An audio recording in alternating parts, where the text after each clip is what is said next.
tardes, un gusto saludarles a esta hora en Argumentos. Como siempre es un placer acompañarles, Oriemi González, nuestras redes sociales a su disposición, @argumentosgb y mi cuenta @Soriemi, donde allí pueden interactuar con nosotros, enviarnos todos sus comentarios y preguntas también para nuestros invitados de esta jornada. En Argumentos vamos a tener dos invitados, en principio para evaluar el panorama político y electoral, y en segundo lugar también para hacer ese análisis de cómo están los diferentes sectores en el país, específicamente desde la parte de juguetes y artículos de deporte y también escolares. Así que iniciamos con nuestro primer invitado para esta jornada. Nos acompaña desde el estudio Agustín Berríos, gracias por estar con nosotros, quien es candidato a diputado a la Asamblea Nacional por la lista nacional y es también director político del Partido Confederación Nacional Democrática.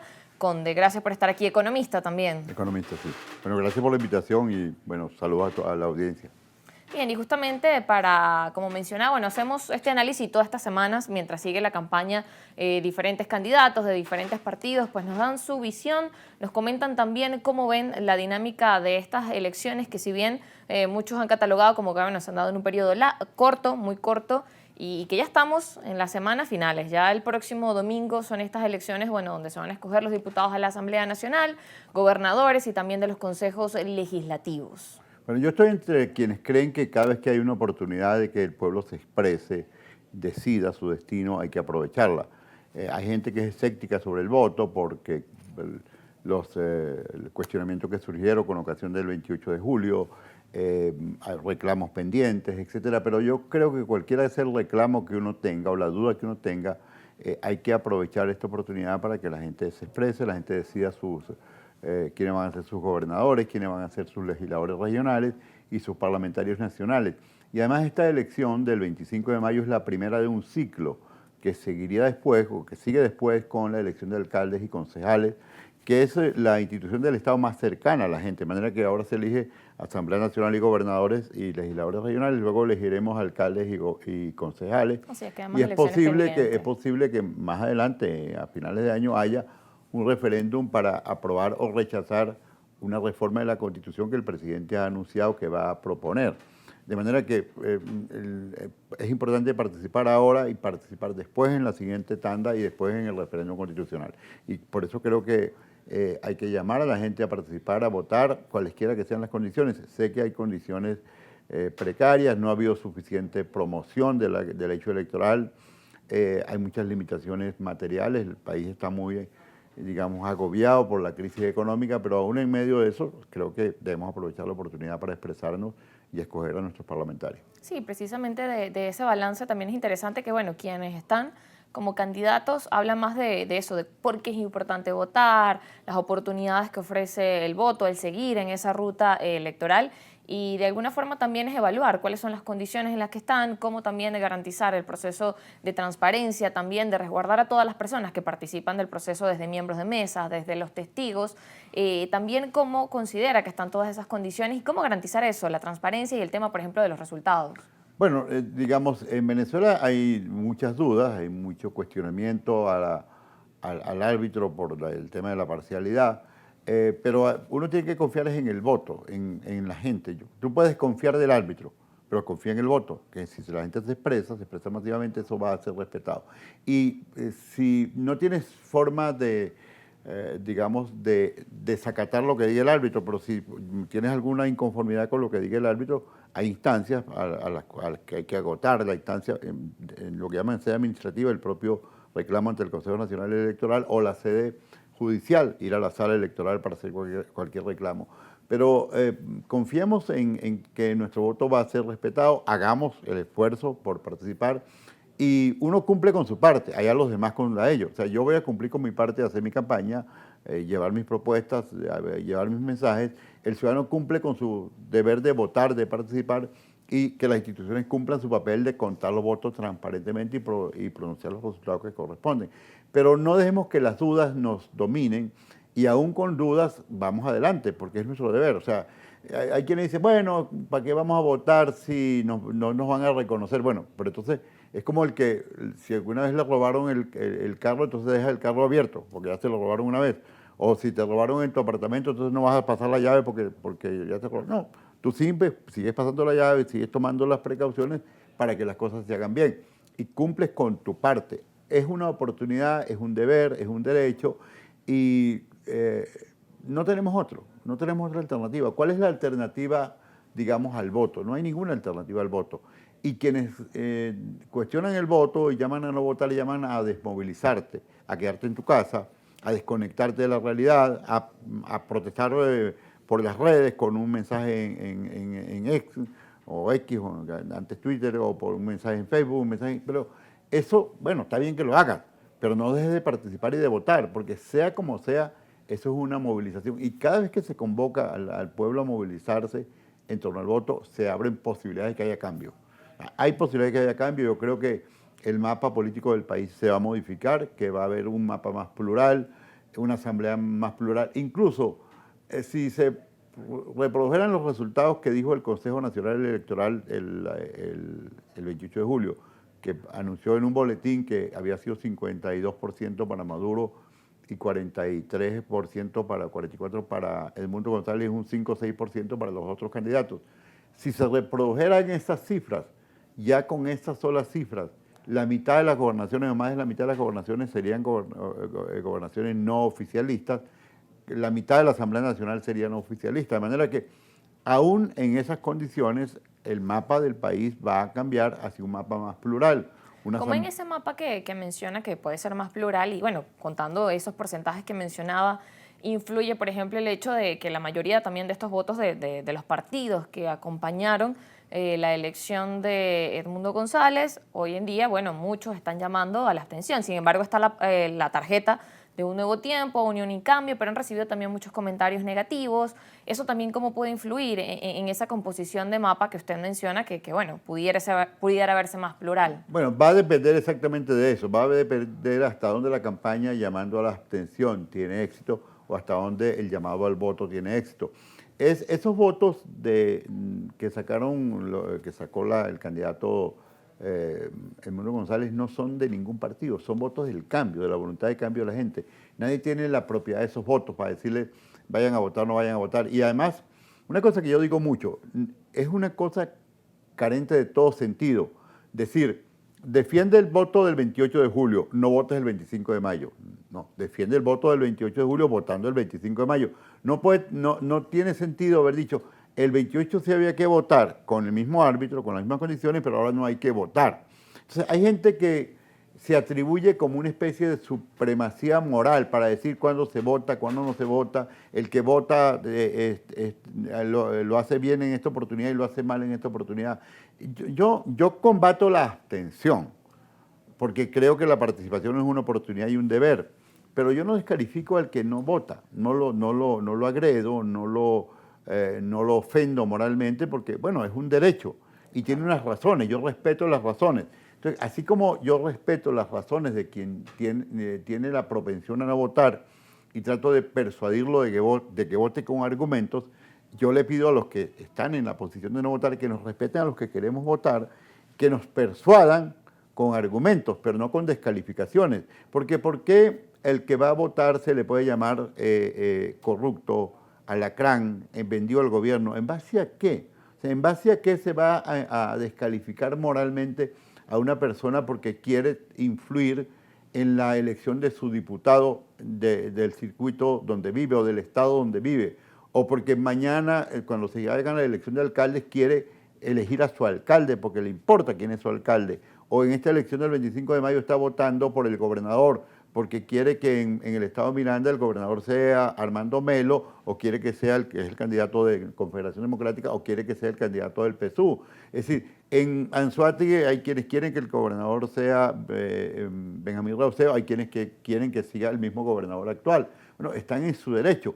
Los que quieren votar, los que quieren participar, y no se justifica, y no es aceptable la descalificación y la agresión y el ataque a quien quiere participar, porque esa es una posición política perfectamente legítima.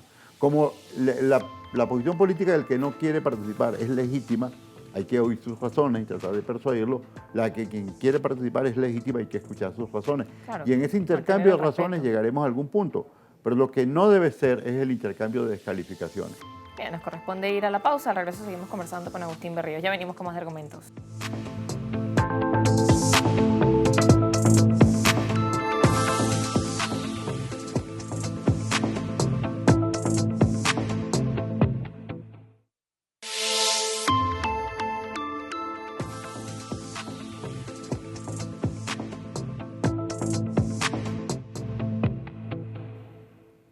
seguimos en Argumentos, conversando con Agustín Berríos, candidato a la Asamblea Nacional, y justamente que hablábamos acerca del voto, le mencionaba que leía reciente en la cuenta de X de Luis Vicente León, presidente de Data Analysis, precisamente sus comentarios y su opinión acerca de ese debate. Él decía, votar o no votar es el dilema legítimo para la oposición venezolana, y decía que este es uno de los casos en que ambas posturas tienen argumentos sólidos.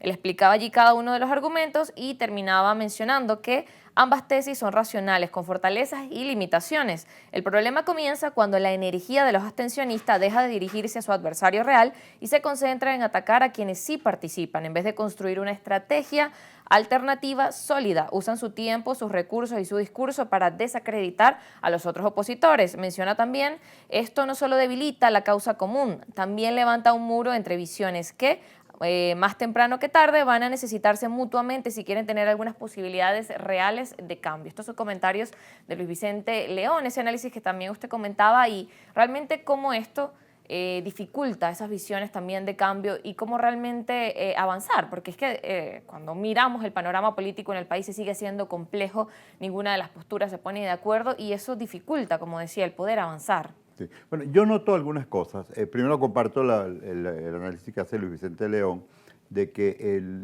mucha de la gente que está en la política de la abstención dedica una gran energía a atacar a quienes participamos. Nosotros no, yo por lo menos no me dedico a atacar a quienes no quieren participar. Yo trato de convencerlos, de persuadirlos, de decirles esto es imperfecto, esto es una rendija, aquí hay dudas, pero por lo menos esto nos moviliza, esto nos mantiene activos, esto nos mantiene conectados, esto nos permite organizarnos, esto nos permite prepararnos. Si no votamos ahora, ¿qué vamos a hacer con la elección de alcaldes y concejales? Tampoco vamos a votar. Vamos a dejar que, digamos, todas las alcaldías las tome el gobierno. Y si hay un intento de cambiar la Constitución y establecer una Constitución, digamos, que elimine el voto universal, directo y secreto, que establezca una votación de segundo grado, que establezca un Estado comunal, también vamos a abstenernos para que se apruebe un cambio de la Constitución con apenas el 20% de la población, porque la circunstancia es que eligen los que votan, aunque sean muy poquitos. Y los que no votan, aunque sean muchísimos, no tienen ninguna incidencia en lo que pasa. Y entonces yo respeto los argumentos de los que no votan, pero finalmente lo resumimos en una cuestión. ¿Cuál es el resultado de no votar? ¿Qué ha obtenido la oposición venezolana? ¿Qué ha obtenido la Fuerza Democrática con la abstención? Con la abstención de 2005, la Asamblea dominada completamente por el PSUV. Con la abstención de 2018, digamos, bueno, el resultado fue el desconocimiento de Maduro por una parte de la comunidad internacional y el gobierno interino. ¿Y cuál fue el resultado del gobierno interino? ¿Cuál fue el resultado de prorrogar la Asamblea Nacional del 2015 por 10 años? Ninguno. Entonces, quitemos los argumentos, hay argumentos de un lado y de otro, cuestionamientos al árbitro, cuestionamientos a la transparencia, al equilibrio de las elecciones. Quitemos los argumentos, que los hay de lado y lado, el valor del voto, el voto es una oportunidad, el voto es una responsabilidad, el voto es un deber moral, etc. Quitemos y vamos a los resultados. ¿Cuáles han sido los resultados de la lucha cuando se ha tomado el camino de la abstención y cuáles han sido los resultados imperfectos, no los ideales, pero mucho mejores, cuando has tomado el camino de la participación? Porque tú tienes un alcalde, un gobernador opositor, será limitado en sus recursos, en sus potencialidades, en sus facultades, pero tienes una persona que no es del gobierno con la cual parte de la lucha la puedes dar. Yo digo, por ejemplo, los zulianos. Los zulianos han preservado su gobernación con precariedades, les quitan el puente, les quitan el aeropuerto, les limitan las atribuciones, les limitan los recursos, pero por lo menos los zulianos dan una demostración reiterada de que tienen una voluntad de cambio y la mantienen y tienen una intención y una propensión a votar mucho mayor. Entonces, demos la discusión con respeto, pero cuando demos la discusión veamos cuáles son los resultados de una y otra actitud. Y yo sigo insistiendo. Yo en estos días estaba en Aragua, en campaña, acompañando a Luis Eduardo Martínez y vi una experiencia que me llamó la atención. Estuvimos en Camatagua y en Barbacoa y estaban en las reuniones unos concejales. Esos concejales van a defender su puesto de lucha como concejales en la elección de alcaldes y concejales que va a haber en Venezuela dentro de 3 o 4 meses. Y ellos decían, bueno, nosotros hicimos campaña el 28 por un candidato presidencial que se escogió en Caracas y nosotros llamamos a votar. Ahora que somos nosotros los que vamos a defender nuestra posición de concejal, y decían lo que habían hecho, unos concejales que lucharon contra la instalación de un basurero donde no debían instalarlo, unos concejales que han denunciado los problemas de la luz, unos concejales que han denunciado distintos problemas o que han enfrentado distintas situaciones. Ellos daban un testimonio de lo que ellos han hecho como concejales, muy limitado, pero son una voz del pueblo reclamando. Ahora que nosotros vamos a luchar, ahora por los que hicimos campaña en el 28 de julio no nos van a acompañar. Hay una injusticia, hay una desigualdad y hay una desarmonía en eso. ¿Por qué era válido el 28 de julio y por qué no es válido ahora? Porque alguien decía que era válido el 28 de julio y ahora no es válido. Entonces, esa disonancia es completamente, inaceptable para la mayoría de la gente. Yo creo que al final se va a imponer la voluntad de votar de la gente y siempre ese movimiento hacia el voto se produce en las últimas horas. Las últimas 48 horas, 72 horas, 96 horas, los últimos 3, 4 días la gente dice, bueno, ¿no votar qué significa? El que me convoca a no votar, ¿me convoca a qué? Me convoca al vacío, me convoca a la nada, me convoca a quedarme en la casa, me convoca a la inmovilidad, al quietismo, y con el quietismo no logras nada. Bien, ahora también en cuanto a ese tema de ponerse de acuerdo y de diferentes puntos, ¿cómo ve la posibilidad de la reforma constitucional? Si bien el gobierno adelantó parte de sus intenciones, sin embargo no hay profundidad en saber qué es ese proyecto.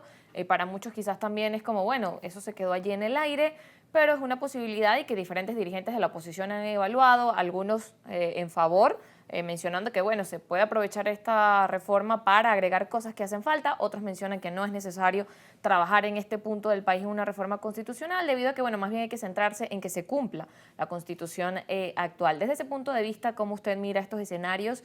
Y también la posibilidad de que, bueno, si existe esa reforma, ¿cree que es posible que se unan en una propuesta en conjunto? Porque realmente eso no lo hemos visto hasta ahora, que realmente todos los sectores de oposición se unen en una propuesta en conjunto. Bueno, sobre la reforma constitucional no sabemos mayor cosa, salvo que el presidente la anunció, nombró una comisión que la encabeza el fiscal general de la República. Esa comisión no sabemos de que se haya reunido, que haya consultado. Nosotros hicimos de Confederación Democrática una carta a esa comisión pidiéndole que nos recibieran para aportar nuestras ideas. Nosotros pensamos que en Venezuela se puede hacer mucho. ¿Le respondieron esa carta? No nos han respondido. Y nosotros, porque tampoco han hecho audiencias públicas, dijeron que iban a hacer una serie de consultas y hasta ahora que sepamos no han hecho ninguna consulta que se conozca, abierta al país.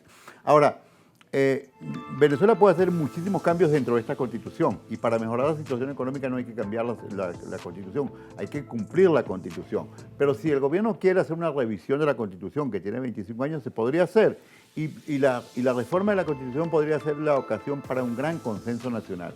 Un cambio de la Constitución de consenso que elimine la reelección indefinida, que restituya el Senado de la República, el Congreso bicameral, y con la restitución del Senado, porque el Senado es la Cámara que representa a los estados por igual, cada estado tiene 2 senadores, se restituye la figura del senador vitalicio para darle a los expresidentes constitucionales una inmunidad y un papel político después que dejan la presidencia. Eso existía en Venezuela en los tiempos de la democracia que se llama despectivamente la Cuarta República. La figura del senador vitalicio le daba a quien ha servido como presidente constitucional un estatus y una inmunidad y unas garantías, y eso era bueno para Venezuela. Cuando a nosotros nos preguntan cómo quieren ver ustedes a Maduro después que salga de la presidencia, al presidente Maduro, como senador vitalicio, que tenga su inmunidad, hay quienes lo quieren ver preso o exiliado. No, nosotros pensamos que el camino de la solución de Venezuela es la reconciliación y por eso tú no puedes estar imaginándote al quien ha sido presidente exiliado o preso, no. Imagínatelo como una persona que tiene un estatus reconocido de senador vitalicio. Bueno, la reforma constitucional podría ser un momento para construir un consenso nacional. Si es una reforma para un país más republicano, una economía más abierta, para restituir la descentralización y retornar las competencias a los gobernadores y los recursos a los gobernadores, para que los gobernadores y alcaldes sean gente con la titulada y empoderada para ejercer su función de liderar sus municipios y sus estados. De manera que sí es posible una reforma constitucional y sí puede ser conveniente si es una reforma que nos va a unir más como país y nosotros apostamos por eso. Bien, nos corresponde ir a la pausa. Al regreso seguimos con más argumentos.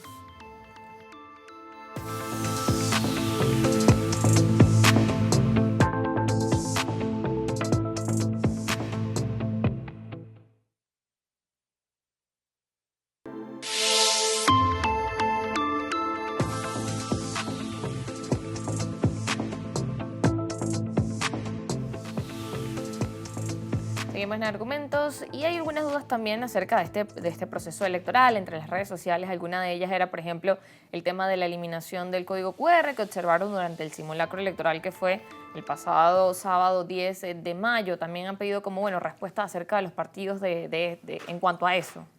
Bueno, yo he escuchado lo del QR, lo he visto en las redes. Ahora, las redes son el reino del invento y de la mentira y de la impunidad. La gente dice cualquier cosa y no rinde cuentas por ello. No sé hasta dónde es cierto. Uno aspira a que se mantenga el QR, que es una de las garantías y de los seguros que tiene el sistema electoral venezolano, que se mantenga. Yo no habría razón para que eso se elimine. Y no se puede jugar por el simulacro, porque el simulacro, como es un simulacro, no cumple todos los extremos de una elección nunca. Claro, por otro lado, otra de las preguntas también hay una publicación que hacía un especialista en materia electoral, Eugenio Martínez, decía que según el Consejo Nacional Electoral, por la incorporación de la Guayana Esequiba al 25 se escogerán 285 diputados, aunque de acuerdo a la parte de la Constitución debería ser 167. Y en una tabla que también fue publicada por el rector Conrado Pérez, se ratifica un total de 285, pero cuando suman entre las listas y nominales, entre nominales y listas se obtiene 286. ¿Qué sabe con respecto al tema del número de diputados a escoger? Usted, bueno, que va como candidato a lista nacional. Bueno, este cambio de llevar el número 267 se hizo en la elección del año 2020.